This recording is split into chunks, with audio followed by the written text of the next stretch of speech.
Dans la vie, comme dans le sport, les règles de sociabilité ne changent pas. La ville du Lamentin a mis en place la première mini-olympiade de l'insertion. Une centaine de jeunes en chantier d'insertion y ont participé. Loïc Régis. Chaque équipe représente son atelier chantier d'insertion. Aujourd'hui, les jeunes doivent produire un effort collectif. La motivation est présente, mais l'objectif final n'est pas la victoire. Ces mini-olympiades sont surtout le moyen de croire en leurs propres capacités. Non, avec la motivation, tout est facile. Avec la motivation, l'envie et le mental, et on gagne tout. Voilà. Rien n'était possible. Dans la vie, ça nous permet de vivre en communauté parce qu'on fait des partages avec différentes personnes qu'on ne connaît pas. C'est déjà une bonne chose. Une matinée d'activités physiques et culturelles, une manière différente de parler d'insertion.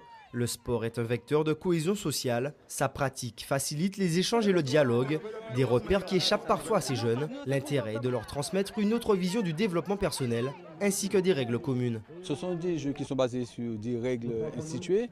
Et donc il y a d'abord le respect des règles, donc on ne fait pas ce qu'on veut. Et on reproche souvent à nos jeunes d'avoir une vie sans direction, sans règles. Donc il y a des règles, on y adhère, on les respecte. Donc on a d'ailleurs fait signer des feuilles d'engagement où, à la connaissance du règlement, chacun s'engage à appliquer les règles. Des règles de jeu qui sont aussi des règles de vie. On est solidaire, il y a un membre qui est fatigué, mais on ne peut pas aller à l'arrivée sans ce membre. Donc on reste soudés et on arrive au bout avec tout le monde dans le même temps. Et donc l'esprit de solidarité et puis le dépassement de soi, la fatigue seule ne peut pas justifier que nous nous arrêtions. Une dynamique collective qui pourrait être reconduite l'an prochain.